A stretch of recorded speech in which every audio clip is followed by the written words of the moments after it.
भंडारा जिले के पवनी शहर में स्थित एक ऐतिहासिक मंदिर परिसर में 183 घरों के अतिक्रमण को 7 दिनों के भीतर हटाने का नोटिस जारी किया गया है।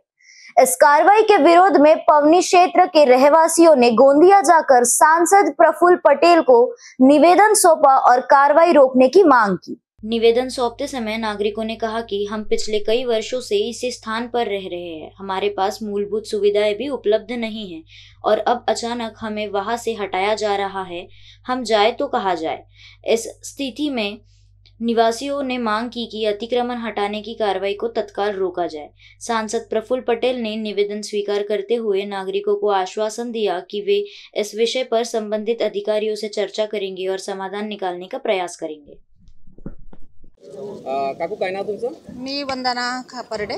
कशाबद्दलचं निवेदन दिलेलं आहे? आमचं हे जे आहे इथे आलो आम्ही, पवनीचं पवनगड किल्ला आहे, तिथे बरेचशे लोकांची समस्या आहे की 185 घरं आहेत, त्यांना हे लोक उठवायचा म्हणजे ऑर्डर काढलाय आणि म्हणत आहेत की तुम्ही 7 दिवसात खाली करा आणि अन्य कारवाई होईल, घर पाडू, 1 लाख रुपये दंड।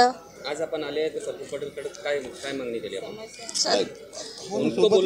हां, तेच सांगायसाठी आम्ही आलो, इथल्या महिला पुरुष सगळे की आमच्या आम्ही आता 100 वर्ष झाले ना आहोत तर। हां, त्यांची आखीव पत्रिका नियर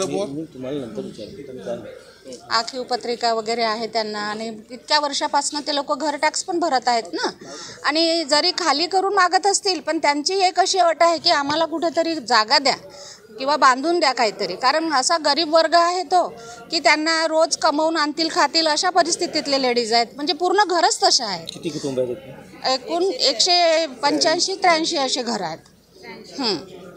पुरातन विभागाने आणि कलेक्टरने जे नोटीस पाठवलं 183 घरावर, वास्तविक पाहता 100 वर्षापासून तिथे लोक वास्तव्यात आहेत आणि सगळे जे लोक आहेत तिथे ते पोटावर आणून आणि हातावर खाणारा वर्ग आहे।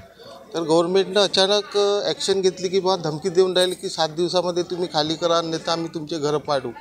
तर या न्याय मागणीकरता आम्ही भाईजींकडे निवेदन दिलं आणि याच्यामध्ये सुद्धा त्यांनी भेदभाव केला की काही लगत आहेत बिलकुल टेकडीच्या लगत, तर त्यांना त्यांनी नोटीस नाही दिले आणि जे गरीब वर्ग आहे त्यांना त्यांनी नोटीस पाठवली। अतिक्रमण काढा म्हणून भाईजींनं आम्हालाही विश्वास आला, भाईजींनी कलेक्टरांना फोन लावला आणि कलेक्टरला सांगितलं की माझ्या परवानगीशिवाय आणि जोपर्यंत माझी बैठक होत नाही तोपर्यंत कुठलीही तुम्ही कारवाई करा नको आणि हे कार्याला तुम्ही स्थगिती द्या।